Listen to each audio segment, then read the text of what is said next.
Hello there, welcome to AM Talk. Let me introduce my guests who do the discussions with us as we break down some of the big issues confronting our nation today. Mr. Yaboabinga Samoa is Member of Parliament for Adenta and Director of Communications of the NPP. Hello, sir. A very good morning to you. Thank you for making time. Mr. Yaboabinga Samoa, good morning to you. Okay, I'm not sure he can quite hear me. Let's go to Dr. RasheedDraman, Executive Director, African Center for Parliamentary Affairs. Dr. Draman, good morning to you. Good morning. Okay, great. Thank you so much for making time. Thank you for having me. Okay, sure. Mr. Yaboabinga Samoa, can you hear me now? Okay, we'll bring him in a bit, but let's start with our first issue. As Speaker of Parliament, Professor Michael Quay has declared the Formena constituency parliamentary seat vacant. The decision is based on a letter from the NPP to the Speaker requesting that Andrew Amoakwesiam's tenure as MP be terminated because he has been expelled from the party for deciding to contest as an independent candidate. Professor Quay read his ruling to MPs on Saturday, announcing the MP's actions show he has vacated the seats. Let's listen to the Speaker of Parliament. A member of Parliament shall vacate his seat in Parliament if he leaves the party of which he was a member at the time of his election to Parliament to join another party or seeks to remain in Parliament as an independent member. The petition from the NPP Constitution refers to which the MPP freely subscribed to, freely subscribed to provides in Article 391 that a member of the party who stands as an independent candidate against the officially elected member of the party or who joins or declares his or her support for another political party or for an independent candidate when the party has sponsored a candidate in the general or by-election automatically forfeits his or her membership of the party. After 7 December 2020, when Parliament is still in session till 7 January 2021, how does an MP operate both as an elected independent MP and at the same time an MPP MP if he should win the election?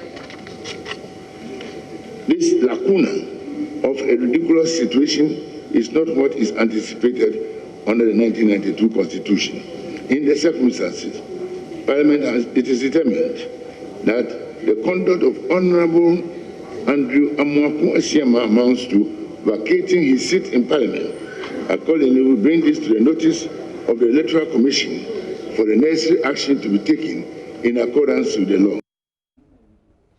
Well, we want to hear from Member of Parliament for Saldai, Roxanne Nelson Dafamapo, who says the Speaker of Parliament should have consulted MPs prior to taking a decision to declare the Formena seat vacant.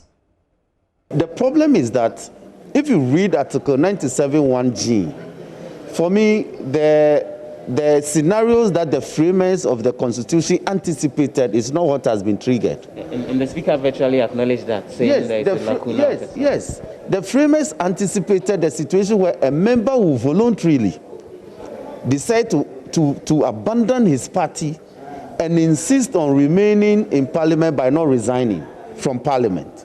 That's what they anticipate. What is happening is that the party decides to, as it were, dismiss a member. But they expected the member to then resign from Parliament, which he has refused to do. So now they write to Parliament to say that we have dismissed him from our party. Then Speaker, it's not fair. Then Speaker comes to tell Parliament that I have declared his seat vacant. Now, the lacuna there is that the Constitution also failed to provide the procedure for doing that.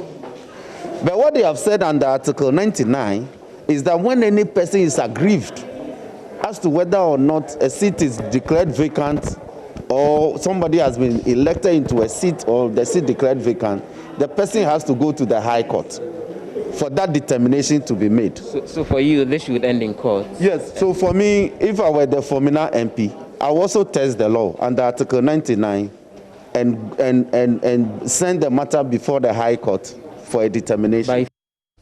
And that's Member of Parliament for Saldai. Let's get Dr. RasheedDraman, Executive Director of the African Center for Parliamentary Affairs, to comment on this issue. Dr. Draman, you're familiar with quite a number of parliaments.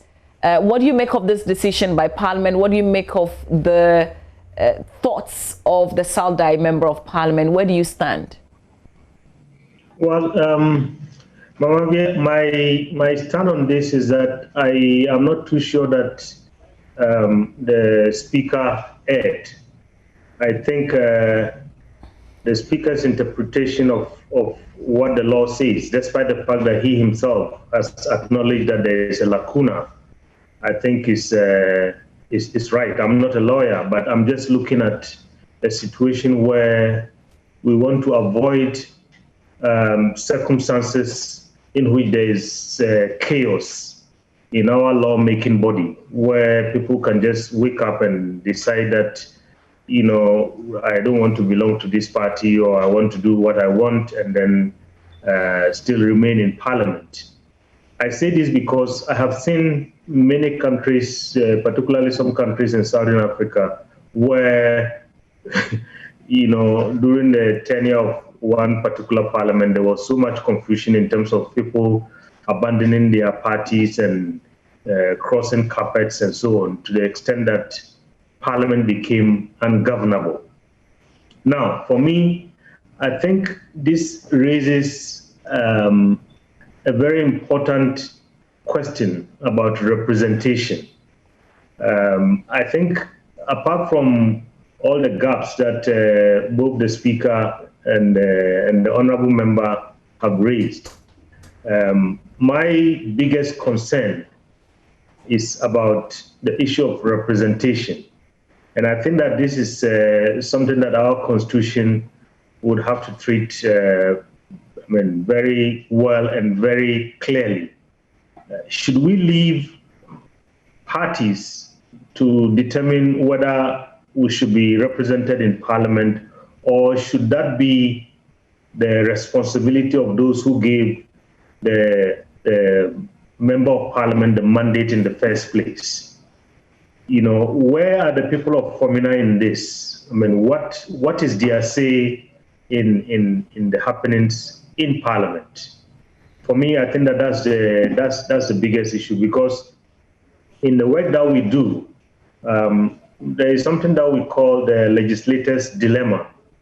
And that is, you know, we've been grappling in the research on parliaments, we've been grappling with the question of who a member of parliament truly represents. And here I'm just talking about a member of parliament globally, not just in Ghana.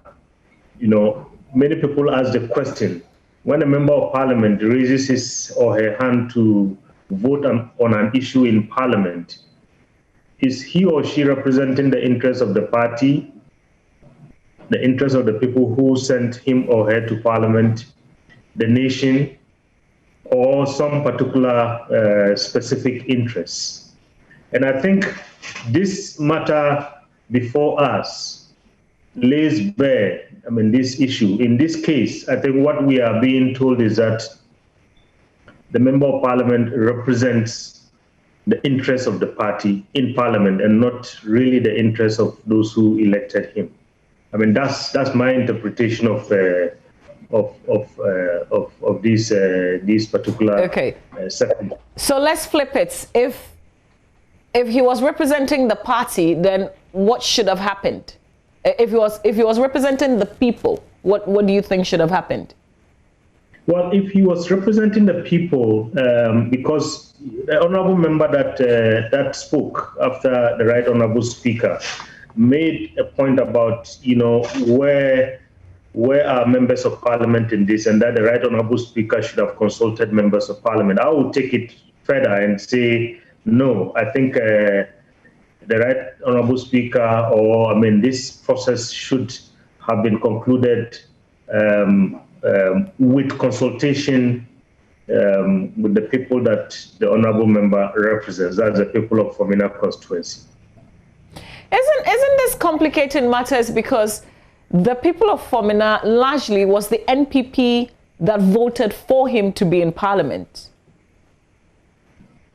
Yes, indeed. I mean, the people of Formena made yes MPP, but Mamabi, we can't say for sure, because in every election you have maybe members of a particular party who vote for you, but you also have what we call the swing voters, as we have seen in the recently concluded elections in the US and even in our own country, whenever elections take place. I mean, we have supporters of a particular party, but we also have people who make decisions based on whatever platform a party or an individual presents. And so we cannot say for sure that it's only MPP members who voted for the member of parliament before he came to parliament. So where does this leave us? Does this set the precedence for, you know, if this happens in the future, then we can always cite what this speaker of this parliament did and then follow same? Yes, I think this is the first in our parliamentary practice, and perhaps, in my view, maybe the framers of our constitution and our lawmakers should quickly look at this. Otherwise, whilst it's the president, and at this point in time, the Right Honourable Speaker does not have any choice but to look at the wording of the constitution and apply it as such. I think we have to quickly move to remedy this situation. Otherwise, perhaps it might not be a good precedent. We might end up maybe in the 8th Parliament with a lot of such instances, and that might create a lot of problems for Parliament. When you say that, are you suggesting, just like Mr. Roxanne Dapamapa was saying, somebody should go to court? Well, I mean, going to court is a right of I mean, anybody who is aggrieved, because that's how we resolve our differences in the democracy. And if there is room in the Constitution for the honourable member to go to court, I mean, I think that nobody can argue against that. Let me bring Mr. Yao Samoa in. We can hear him now. Good morning to you again, if you can hear me. Good morning, I can. Okay, great. So your party wrote to the Speaker to take a decision because the Formena MP, the current MP, is no longer a member of your party. You must be pretty excited with the decision made by the Speaker. I think it's a most significant development in our parliamentary practice. That, to begin with, we've had problems with carpet crossing and therefore the constitutional provision. I don't believe that on the floor, decisions like this, where you sit, should be based on the whims and caprices of individual MPs. There must be some level of certainty on the floor. We cannot are free at any time or go in a direction where aisle crossing is controlled. And our approach with controlling aisle crossing could be important, given that we have just two major large parties. So this is a very significant development, and it's a first that by the constitutional provisions, a political party figured this. That is my political party, figured this. And the reasoning that the Speaker gave is so apt and to the point. You will find the member, a sitting member of the party in Parliament, fighting a campaign on the ground against the party of which is a sitting member in Parliament. It's incongruous. It's not supportable by law that your intent after winning is to rejoin the party. But the party is saying that you can't be an independent and fight us on the ground whilst you are sitting on our seat in Parliament, because we have rules. You're fighting us on the ground can impact our success in an election, and therefore you cannot pick what is ours and try to kick it out again. So it's very, very important. It's a clear signal to politicians: win your primaries if you have to, you must fight hard to win your primaries. But once it's over, you must accept to play by the rules. If you don't, you must take the consequences. And then once you're successful, parliamentary seating arrangements will decide. So how about the people of Formena, the people who voted for him to be in parliament, the people that he was representing? They weren't consulted in this. They just wake up to realize that his seat in parliament has been declared vacant. Yes, they didn't have to be consulted. The issues go back to the form of the electoral college that we have. And I think it's time that both major political parties looked at it. Because the people of Formena, who the MP is representing as a whole, the MPP card-bearing members in Formena, the larger community beyond the MPP card-bearing members, floating voters and otherwise, may like the MP. And then you have a collegiate system, a delegate system, which and that is where ourselves. The political parties need to sit up. It's not about Parliament consulting the people of Formena. It's about the political parties putting in place the best methods, the most widespread methods for determining who their candidates will be within the communities. On the whole, by and large, it would appear that at the moment, the delegate system of electing MPs appears to be failing us in some instances, because the delegate choice doesn't always seem to be the popular choice. There are people who have said that we should go in the direction the Americans have, which is that all card-bearing members of the political party within a constituency ought to have a decision in who becomes the parliamentary candidate. And if that is the case, then you would find that there is widespread consultation. Plus, the person would have been compelled over the years to be working within the community to gain the trust of the community, so that in a time of selection, when a primary is due, your chances are enhanced because you are a community-based person. There's a sense that the delegate system is too narrow. There's a sense that too few people take a decision about who should represent them. And that in that sense, when there are too few people, the issues that are used, the issues that come under consideration for the selection tend to be too narrow as compared to the needs of the community. So it is not Parliament which is supposed to consult. The political parties which must re-strategize our selection processes. You are ranking member of the Subsidiary Legislation Committee, Constitutional Legal Parliamentary Affairs Committee. You also sit on that. What role did parliamentarians and committees such as the ones that you sit on played in the ultimate decision by the Speaker? The committees do not have to play any role. This is set out in the Constitution. Is the Speaker's duty to follow the constitutional provisions. It is not a matter for debate. It is not a matter for plenary decision. The rules are set out in the Constitution. As the Speaker read out, we have said that across the aisle, he must vacate his seat, whether to go as an independent against his own party or another party. The seat must become vacant because you are there on the premise of the party which brought you. So what the significant aspect of this is the party itself writing to the Speaker. I dare say, if I'm going to say something controversial, that left Parliament alone, we may carefully have overlooked it. But the initiation by the party writing a letter is a significant thing, which means that now a political party will determine that it will crack the whip. A political party determines that if you don't follow our rules, we will be disciplined, and our discipline will touch you. So in this instance, when you are filing, you are advised in the filing documents that we have that you cannot go against the party's wishes in the event you lose your primary.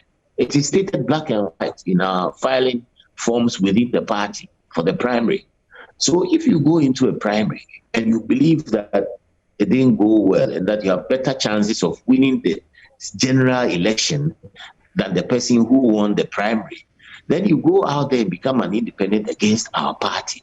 It's been happening before, and it can create damage to the party's fortunes. And therefore, the party is very strict now. The party is saying that you are either with us as the preferred candidate by virtue of our current selection structures, or you are not with us. So the party is enforcing the rules that is set for itself. The party wrote to Parliament, wrote to the Speaker, saying, Mr. Speaker, your constitutional duty is that anybody who goes against their party per the Constitution must vacate their seat. So do your duty. So it has very little to do with the committees. The rules are very clear. That's why I'm saying that the significant part of this is the initiation from the party. Perhaps if the party had not acted, Mr. Speaker may not have acted. It would have been convenient not to act with 4 weeks or so to an election. But it has set a precedent that within our own party, people will sit up. Within other political parties, instead of seeing it as an injustice, they should see it as the discipline required to maintain how do I say it? Is it pressure? So that people don't go beyond what the party delegates decide. Okay. So we, the party, must now be bold enough. If we believe that the delegate system is weak, we must be bold enough to now sit up and say that we want to change the delegate system so it's as inclusive as possible, so that at the end of our delegate selection system, tensions are minimized. That is what we must do. Dr. RasheedDraman, let me give you the last say on this. So does it mean that the Formena MP can no longer step in Parliament effective Saturday as the Speaker ruled? And would he be paid? Well, yeah. Would he take ex gratia? I guess one of the big questions that people are also wondering. Oh, yeah, well, I mean, that I don't know in terms of whether he would take ex gratia, particularly if he has worked about 99% of the days that he has worked as a member of Parliament. But you know, for me, Mama V, I hear Honorable YB clearly about, you know, taking a second look at our, the selection process and the delegate system and so on and so forth. You know, my fear, particularly if these issues are not looked at, carefully, and then perhaps maybe those portions of our constitution revised to bring some clarity. We might wake up one day and some political party might take this a step further. If they disagree with a member of Parliament, they might just come up and say, oh, he is no longer a member of our party. And if he's no longer a member of our party, we are going to write to Parliament, and then the Right Honourable Speaker, dismisses him or her from Parliament. You know, there's no such constitutional provision. Yeah, yes, but that's interpretation. A party can decide, and maybe one day, if they disagree with Honorable Asamoah YB, somebody might just cook up, a kind of story and say he's no longer a member of our party, and then that becomes a problem. I have seen this in the Gambia. For them, it was very clearly stated in their constitution. If you are no longer, or you disagree with the party on the floor of Parliament, then automatically the party kicks you, and then you lose your seat. We don't want to get to that point. And Honorable YB also mentioned the issue of discipline.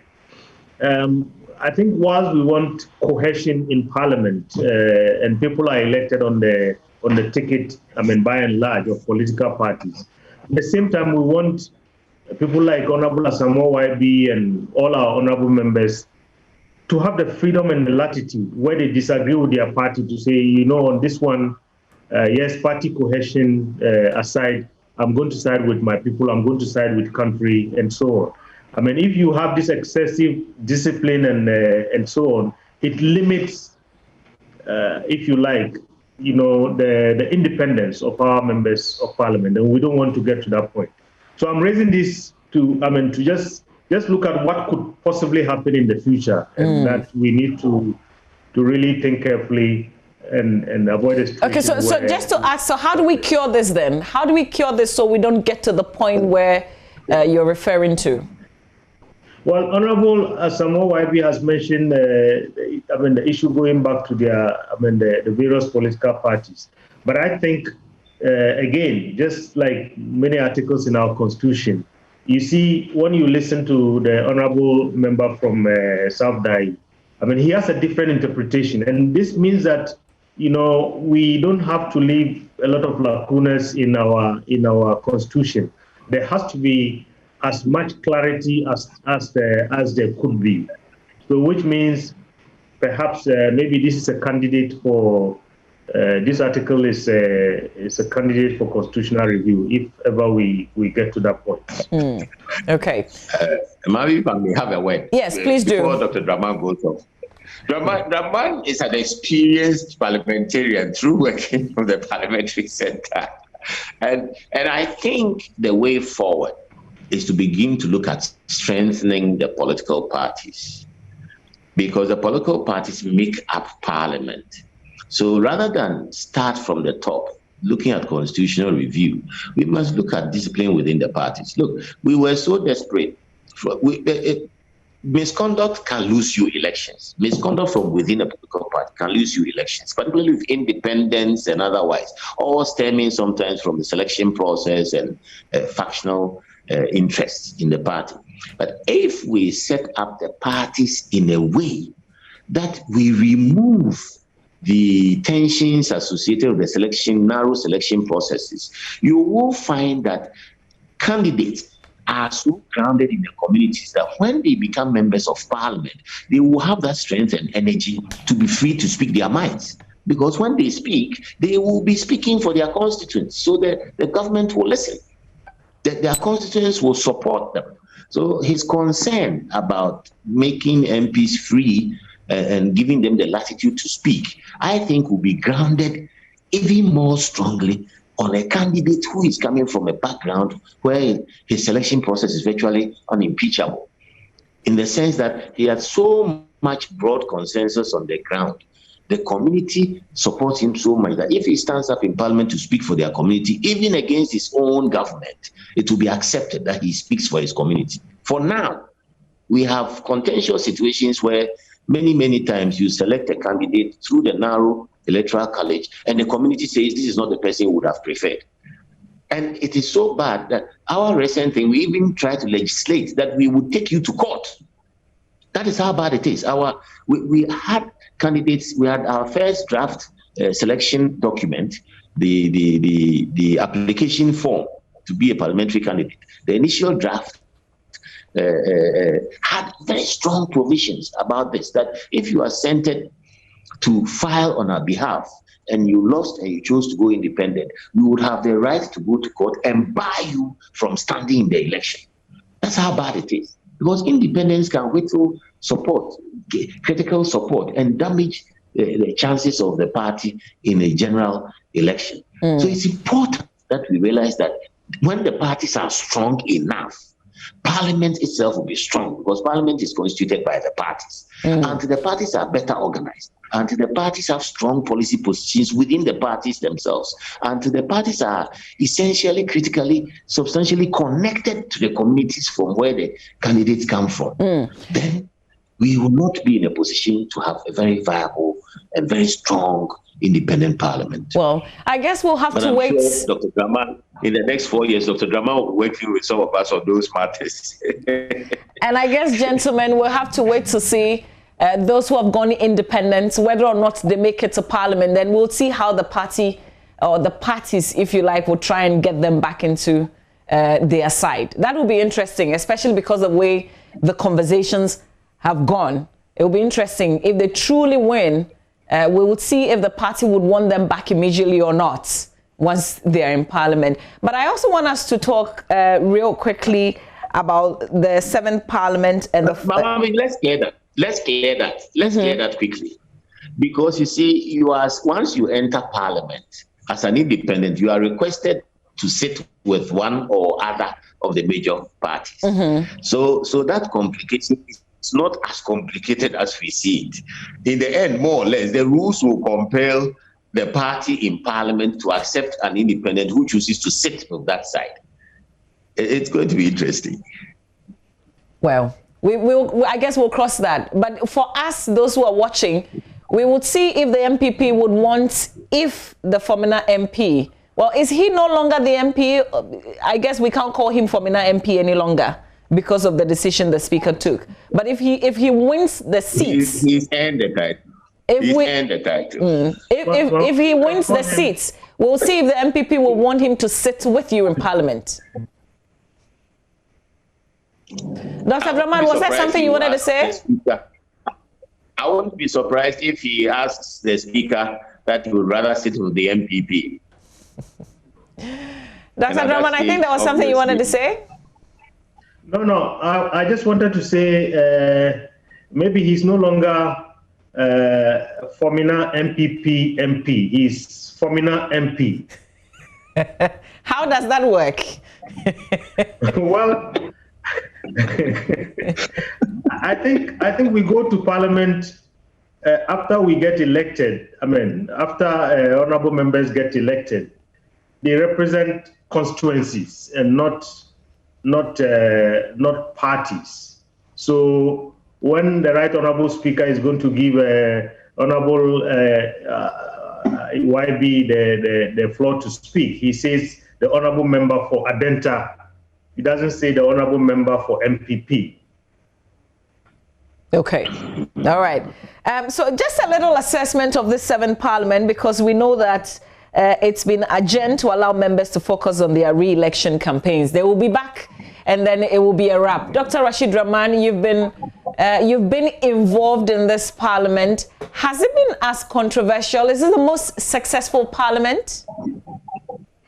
Well, Mamabi, this requires a careful study, so I don't want to say anything that would generate controversy. I mean, however, I could say that we've seen a fair share of drama and challenges in this current Parliament. I mean, perhaps maybe much more than the 6th Parliament. We've also seen, if you like, some perhaps groundbreaking developments. I mean, including this one that we've been discussing in the last minutes, and also the move by the Right Honorable Speaker to ensure that we institute the processes where we could have private members' bills introduced in Parliament. I mean, I think that was a promise that he made at the beginning, and it's a promise that was kept. Even though we haven't seen, and I don't think we are going to see a private members' bill in this current Parliament. The processes have been laid, and hopefully, when we get to the 8th Parliament, if he still remains the Right Honorable Speaker or whoever becomes the Speaker, they could take it forward. For me, I think this is very important, so that at the end of the day, the legislative agenda is not determined at all times just simply by the executive. We want to make sure that our honorable members also have a say in the kind of laws that we have as a country, not just simply maybe scrutinizing and passing the laws that come from the executive. I mean, on the issue of oversight, I think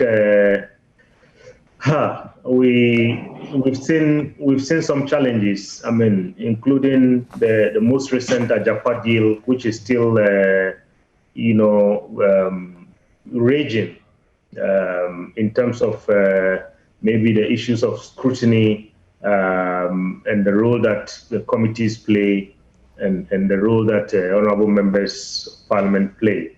And I think for me, as somebody who has been involved with our parliament for the past 20 or so years, this brings to the fore, the important issue that we've been discussing over the years. Many parliaments before and now, that just like many countries, we need the scrutiny office to be properly established in Parliament, so that that office could be staffed with experts who can help committees and who can help Parliament as a whole to look at some of these documents when they come before the House. Let's be fair to our members of Parliament. They are very busy people, and they are not specialists in most of these areas. So their recourse is mostly, I think, in most parliaments, is largely on experts that they have, within the institution, who can advise them, who can take some of these matters, do very careful analysis, do a lot of comparison, and do a lot of research, and then advise members before they go on to go and debate. And I think that is still something that is lacking in our parliament. And I hope that perhaps going forward, our leaders would look at this very, very carefully, because I think it's in the interest of all of us, so that we avoid situations like this, where Parliament would pass an agreement, and then we have the special prosecutor coming out to say, there's a lot of opaqueness, there are a lot of things that are not right in this, and so on and so forth. I don't know how Parliament has responded to that, but if we had, very good structures that would have helped Parliament to do serious scrutiny on this, perhaps maybe we could have avoided experts in Parliament working for members of Parliament and committees could have pointed to some of these gaps, and then we could avoid this now and then in the future. Yeah. Mr. Yabwami Asamoah, you joined the 7 parliaments. How would you rate it?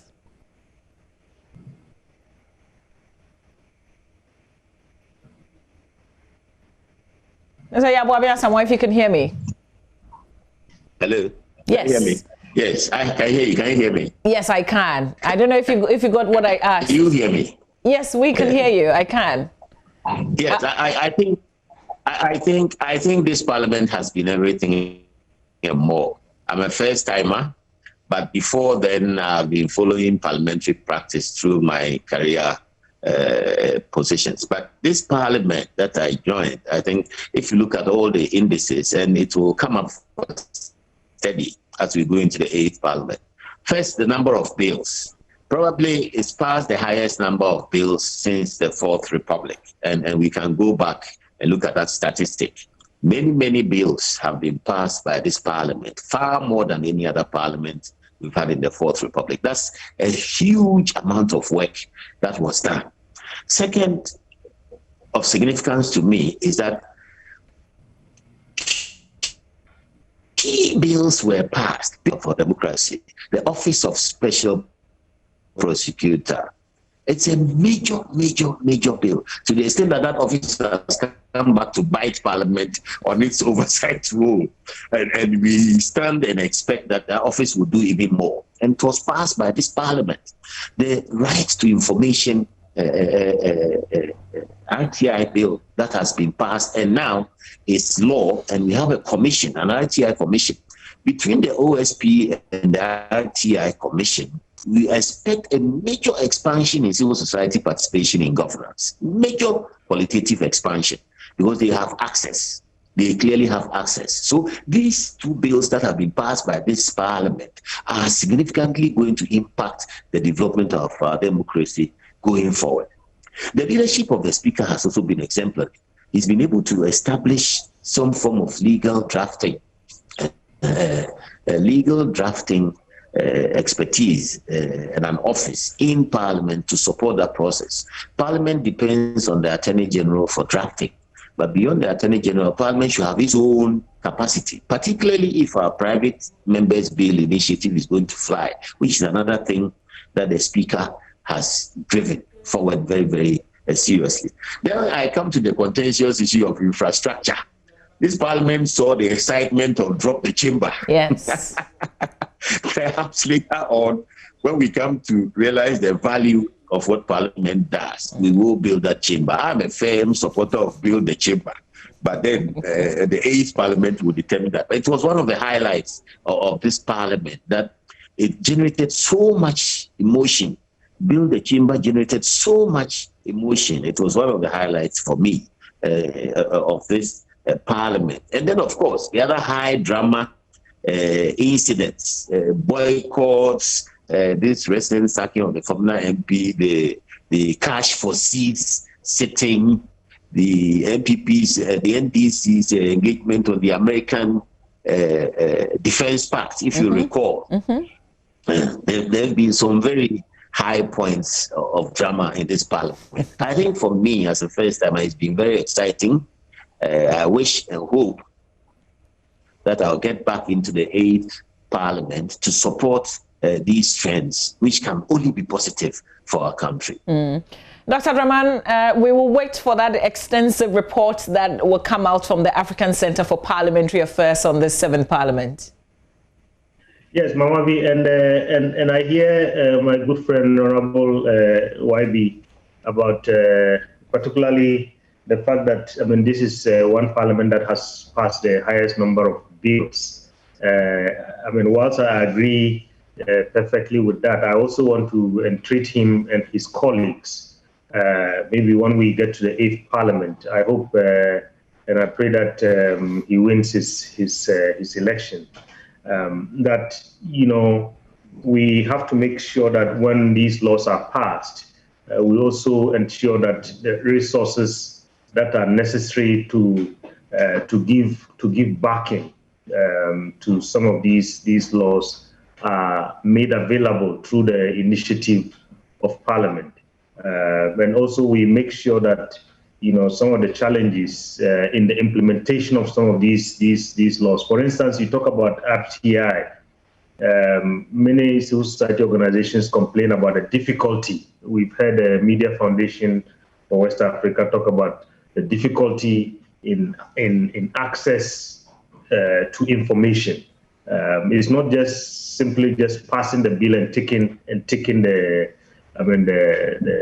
box, but we also have to make sure that, you know, all necessary steps are taken to make it a reality. We, at the beginning of the mandate of the special prosecutor, I think we've heard even he himself come out to say, you know, yes, the law is passed and so on, but I don't have the resources to operate. I don't have an office and so on and so forth. So whilst I commend this parliament, I think for all the major initiatives that have been taken, going forward, we have to make sure that when we pass these laws and some of these important initiatives, we also ensure Parliament has the power to do that, the Ministry of Finance and all the government agencies that have to make this possible are maybe perhaps tasked with that responsibility, so that we don't have just laws that are passed for the sake of just passing the laws.